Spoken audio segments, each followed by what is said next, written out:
ભારતને આગળ વધારવો હશે તો પ્રમાણિકતા જોઈશે. સહારાવાળાની વાત કરી, Satyam computers, Raju Ramalinga, Satyam computers company પણ ગોટાળા કર્યા તો તકલીફ થઈ ગઈ. આઈપીએલના સ્થાપક શરૂ કરનારા મોદીને તકલીફ થઈ ગઈ. ખોટું કરે છે, આર્થિક ખોટું, ગોટાળા કરે. એક ભાઈ સારંગપુર પ્રમુખ સ્વામી મહારાજ હતા, મને મળ્યા. મને કે મને પ્રમુખ સ્વામીને મળાવો ને, શું કરવું છે? મને કે મારે ખાનગી કરવી છે, મારે મૂંઝવણ છે, પ્રશ્ન પૂછવો છે. તો શું મૂંઝવણ થઈ, શું તકલીફ છે? મને થોડું કહો તો મારે પ્રમુખ સ્વામી મહારાજને બ્રીફિંગ કરતા ફાવે. મને કે હું નર્મદા કેનાલમાં નોકરી કરું છું ને મારા ઉપર એન્ટી કરપ્શન બ્યુરોવાળા રેડ પાડવાના છે અને મને સસ્પેન્ડ કરવાના છે, આવું મને ખબર પડી ગઈ છે. એટલે હું પછી પ્રમુખ સ્વામી મહારાજ આગળ લઈ ગયો. એટલે પ્રમુખ સ્વામી મહારાજ આગળ જઈને મેં સત્સંગી નહોતા, બહારના હતા, પણ એને એમ કે આવા મોટા સંતને મળીએ તો આપણું કંઈ સોલ્યુશન મળી જાય. તે પ્રમુખ સ્વામી મહારાજ આગળ જઈને મેં કીધું કે સ્વામી, આ નર્મદા કેનાલમાં મહેસાણા જિલ્લાથી આવ્યા છે અને આખી કેનાલના મુખ્ય ચીફ એન્જિનિયર છે. તો સ્વામીજી કે શું તકલીફ છે?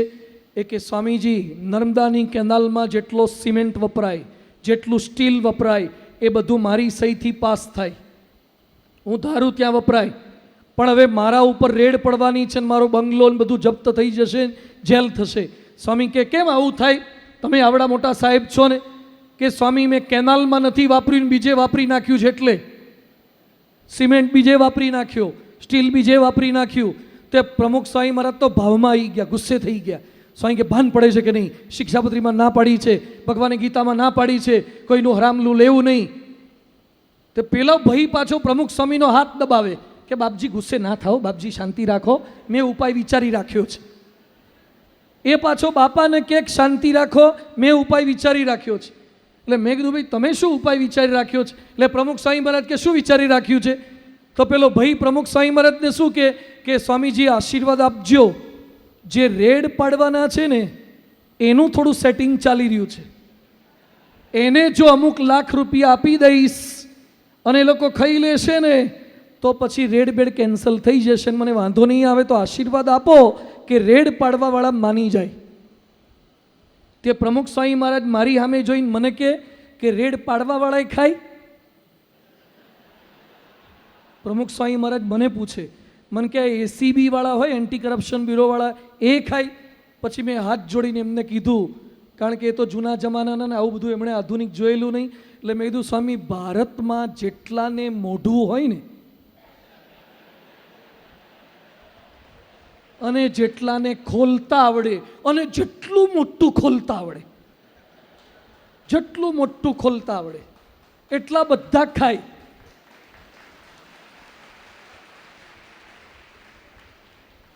જેમ આપણે નાના હતા અને કોઈક માતાજીના મંદિરમાં ટોપરું ને ખાંડ, પ્રસાદમાં શું હોય?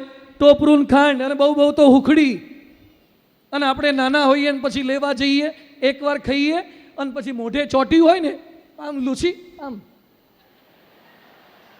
લૂસી લૂસીને આમ, હા, ખાઈને પાછા આમ આમ કરીને ફરતી લાઈનમાં ઊભું રહી જવાનું. આપણે નાના હતા ત્યારે પેલું ચોરીથી કે કપટ કરી અને ખાલી એક ટોપરાનું છીણ અથવા તો ટોપરું ને ખોંડ ખાતા હતા. અત્યારે બધા ઉપર બેઠા છે ને એ આમ કરીને લૂછી લૂછીને ખાય છે.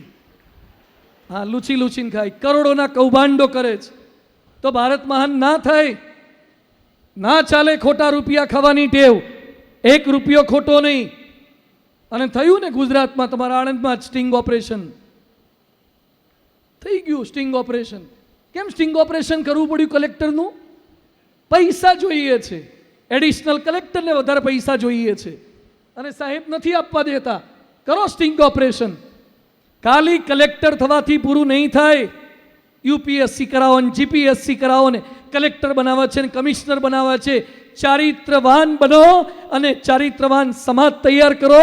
એ પ્રમુખ સ્વામી મહારાજે વિકસિત ભારતનો એજન્ડા આપ્યો છે. ખાલી બીએસસીથી કામ ના થાય, ખાલી બીઈથી કામ ના થાય, ખાલી એમટેકથી કામ ના થાય. ભારતમાં એક મોટું કૌભાંડ થયું હતું, સ્ટેમ્પ પેપર કૌભાંડ. એ કૌભાંડ કરનાર એક વ્યક્તિ હતા અબ્દુલ કરીમ તેલગી અને બીજા હતા Shridhar Wagde. Shridhar Wagde has done MBA from IIM Ahmedabad. અમદાવાદના IIM માંથી MBA કર્યું હતું. એણે 34,000 કરોડનું દેશદ્રોહનું કૌભાંડ કર્યું. ભિખારી ચોરી કરે તો 2-5-50 રૂપિયાની ચોરી કરે. આ ભણેલા ભૂત ચોરી કરે છે ને તો કરોડોની બેંકોના ઉલાળિયા કરી નાખી અને પ્રદેશમાં જતા રહે છે. હવે આ ફેશન થઈ ગઈ છે આખી બેંકો ઉઠાવવાની. તો બધાને ખાસ વિનંતી છે, 1 રૂપિયો મફતનો લેવો નહીં, પુરુષાર્થનું જ લેવાનું. ગીતાજી આપણને શીખવાડે છે, કર્મણ્યવાધિકારસ્તે મા ફલેષુ કદાચન. કર્મ કરો, મારી મહેનત સિવાયનું મારે કશું જ જોઈએ નહીં. 1 રૂપિયો ખોટો નહીં, ખોટું માન નહીં, ખોટી કોઈ જગ્યા નહીં. હોસ્પિટલમાં ખોટું. એક હોસ્પિટલમાં અમે ગયા, આઈસીયુ વોર્ડમાં મને લઈ ગયા. ત્યાં આઈસીયુમાં 25 બેડ હતા, વેન્ટિલેટર ચાલુ ને પેલું મશીન બીજું ચાલુ, નાના મોટા બાયોપેપ ને બધું ચાલુ હતું. અને બધા હુતા જ હતા, સમાધિમાં જતા બધા. કોઈ વાતો કરતું જ નહોતું, કારણ કે વેન્ટિલેટર પર શું વાતો કરે, હગાવાલા બધા બહાર હોય, આઈસીયુમાં બધાને રાખે નહીં. તે ડૉક્ટર મને બધું બતાવવા આવ્યા. તે ડૉક્ટરને મેં કીધું, એક બેડમાં છે આ બધા 25 જણા, તે પર પર્સન કેટલો ખર્ચો થાય? મને કે પર પર્સન રોજનો ઓછામાં ઓછો 20,000 થી 25,000 થાય. તો આમાં એક પેશન્ટ કેટલા દિવસ રહે?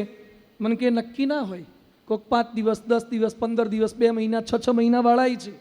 તો બધું આટલું બધું રહે તો પેશન્ટને શું લાભ થાય? મને કે એને લાભ થાય કે ના થાય, અમને થાય. આવું ડૉક્ટરે મને કીધું. બોલો, અમને લાભ થાય, તમને સાંભળીને આઘાત લાગશે. અમદાવાદના વાડજના એક એમડી ફિઝિશિયન અત્યારે અમદાવાદની સાબરમતી સેન્ટ્રલ જેલમાં છે.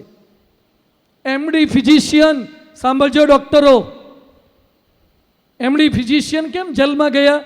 એની પાસે જે પેશન્ટ આવે એના કપડાં કઢાવી અને ફોટોગ્રાફ કેમેરાથી પાડી લેતા હતા, છુપા કેમેરાથી. અને એ ફોટોગ્રાફ, એ વિડીયો ક્લિપિંગ્સ એ પોર્નોગ્રાફિક વેબસાઇટને વેચતા હતા. કોના પર વિશ્વાસ મૂકવો યાર? રાજકોટમાં ગાયનેક હોસ્પિટલના કેમેરાની ક્લિપિંગ્સ એ વેબસાઇટોમાં વેચાતી હતી. ગાયનેક હોસ્પિટલ, અને એના તમે ખરાબ દ્રશ્યો લઈ, કોઈ સ્ત્રી પોતાના બાળકને જન્મ આપે અને એ દ્રશ્યો તમે બહાર વાયરલ કરો પૈસા માટે ડૉક્ટર થઈને, તો ભારત ક્યારેય મહાન ના બની શકે, વિકસિત ન બની શકે. આપણે પૈસા માટે ક્યારેય ખોટું નહીં કરવાનું, ક્યારેય કોઈને દુઃખી કરીને, ક્યારેય કોઈને આબરૂના ધજાગરા કરીને કોઈ કામ નહીં કરવાના. ઓપરેશનના ટાર્ગેટ હોય છે કે 1 મહિનામાં આટલા એન્જિયોગ્રાફી થવા જોઈએ, આટલા સ્ટેન્ટ મુકાવા જોઈએ અને આટલા બાયપાસ થવા જોઈએ. આના ટાર્ગેટ હોય કોઈ દાડો? હું નથી કહેતો કે બધા ડૉક્ટર ખરાબ છે, બધા ખરાબ નથી, કેટલાક જ આવા હોય છે. પણ કેટલાક પણ શા માટે? તો કોઈ ડૉક્ટરે આવા ન થવું જોઈએ.